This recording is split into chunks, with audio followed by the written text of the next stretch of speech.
Assalamualaikum warahmatullahi wabarakatuh. Kami dari kelompok 2 akan menjelaskan apa itu negosiasi. You order your men to row out to the Dauntless, they do what they do best. Robert's your uncle, Fanny's your aunt. There you are with two ships. The makings of your very own fleet.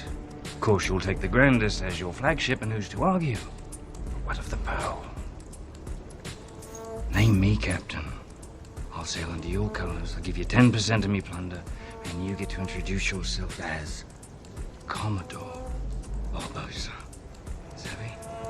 I suppose in exchange you wanted me not to kill the whelp. No, it's all by all means. Kill the whelp. Just not yet. Wait to lift the curse until the opportune moment. For instance, after you've killed Norrington's men, every last one.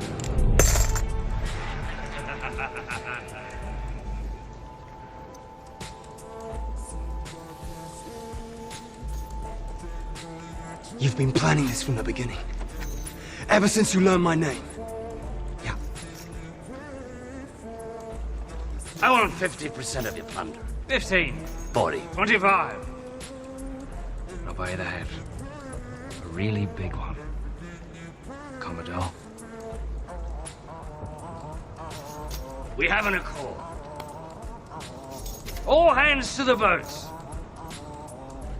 Apologies. You give the orders. Gents, Take a walk.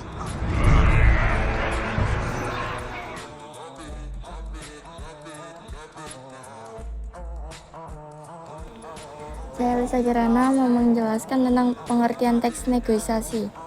Dalam bentuk teks negosiasi berisi percakapan atau dialog yang melibatkan dua orang atau lebih. Orang yang terlibat dalam teks negosiasi bertujuan untuk mencari solusi dari sebuah masalah yang kemudian disepakati bersama. Kemudian ciri-ciri teks negosiasi memiliki partisipan. Dalam negosiasi selalu melibatkan dua partisipan atau lebih. Jika menemukan contoh percakapan negosiasi tentang proses jual beli, maka partisipan yang terlibat adalah konsumen dan pedagang. Mencari penyelesaian atau jalan tengah. Karena dalam negosiasi terdapat perbedaan kepentingan dari kedua belah pihak. Contoh teks negosiasi beserta strukturnya tentu mengutamakan cara penyelesaian masalah yang tidak merugikan kedua belah pihak. Mengarah pada tujuan praktis. Dalam negosiasi tentu memiliki tujuan yang jelas, yaitu untuk menawar sesuatu. Kepentingan apapun yang dinegosiasikan pasti mengarah pada tujuan praktis, yaitu tawar-menawar. Ciri-ciri teks negosiasi selanjutnya adalah memprioritas kepentingan bersama. Karena dalam negosiasi melibatkan dua belah pihak atau lebih, maka proses negosiasi dilakukan atas dasar kepentingan bersama. Selanjutnya menghasilkan kesepakatan. Hasil akhir dari proses negosiasi tentu mengarah pada konsep kesepakatan antara pihak yang berunding. Negosiasi dikatakan berhasil jika mendapatkan kesepakatan bersama. Kemudian kaidah kebahasan teks negosiasi. Bagaimana kaidah kebahasan teks negosiasi? 1. Mengandung kalimat persuasif. Kalimat persuasif mengandung makna mengajak atau membujuk. Dalam contoh teks negosiasi beserta strukturnya, kalimat persuasif dilakukan oleh satu pihak untuk mengajak pihak lain untuk menyepakati tawaran yang diberikan. Contohnya, "Mah, uang jajannya perlu ditambah lagi nggak? Soalnya aku lagi banyak kebutuhan yang harus dibeli nih. Boleh ya, Ma?" Yang kedua, menggunakan kalimat deklaratif. Kalimat deklaratif adalah kalimat yang diutarakan dalam bentuk pertanyaan. Contohnya, "Bang, kue yang dijual ini belum begitu matang. Seharusnya harganya bisa lebih murah dong." Yang ketiga, menggunakan bahasa yang sopan. Agar proses negosiasi berjalan lancar, tentunya bahasa yang digunakan harus menggunakan kesopanan. Hal ini dilakukan untuk mengurangi kesalahpahaman dalam komunikasi.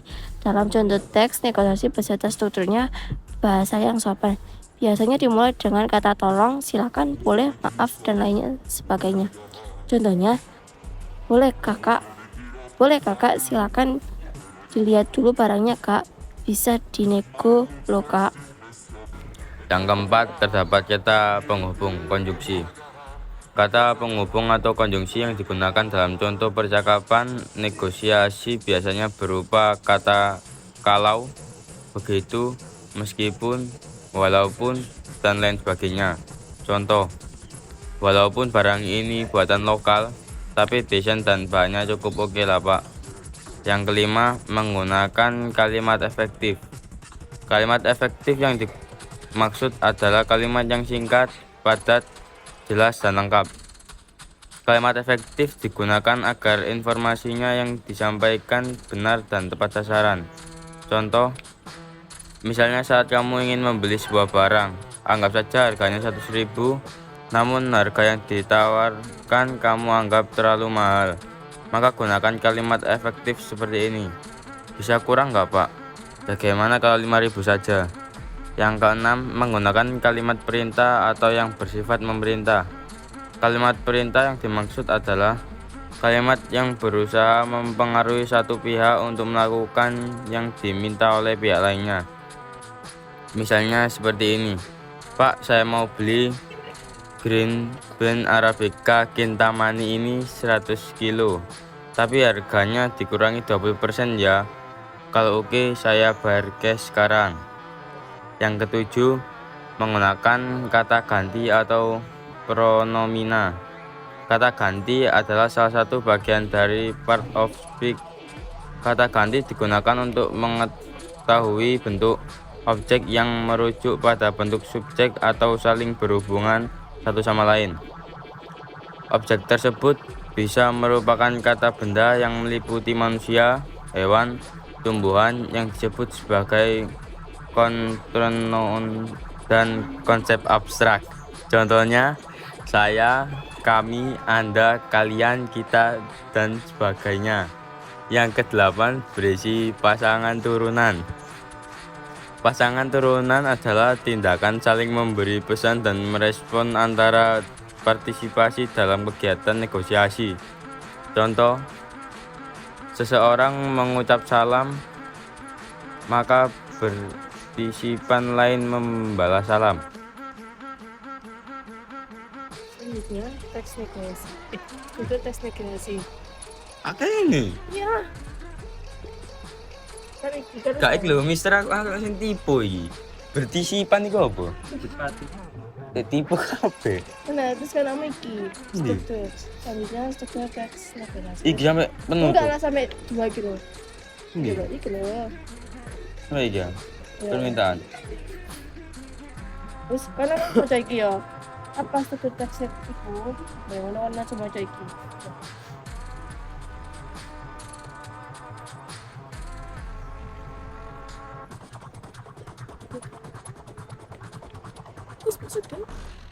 Selanjutnya, struktur teks negosiasi. Apa struktur teks negosiasi? Berikut contoh struktur teks negosiasi. Orientasi, permintaan, pemenuhan, penawaran, persetujuan, pembelian, penutup. Terakhir, kesimpulan dari teks negosiasi ialah 1. Agar tercapai kesepakatan yang memiliki persamaan persepsi, saling pengertian dan persetujuan antara pihak yang bernegosiasi. 2. Agar tercapai penyelesaian atau jalan keluar dari masalah yang dihadapi secara bersama. 3. Mencapai kondisi saling menguntungkan dan tidak ada pihak yang merasa dirugikan atau win-win solution. Terima kasih.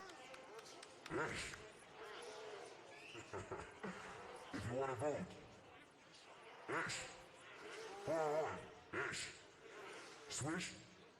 Yeah, sure. Okay, cool. If you want to vote for Sarah to go to the finals, you go to this side. If you want to vote for AB14, you go to this side. Judges, you already know what to do.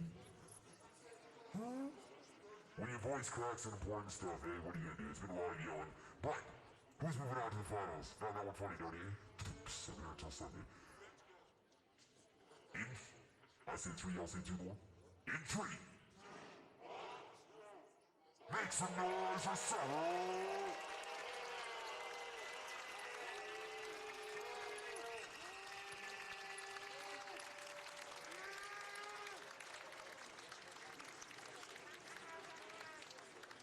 Make some noise. One more time for MD14 right now, please.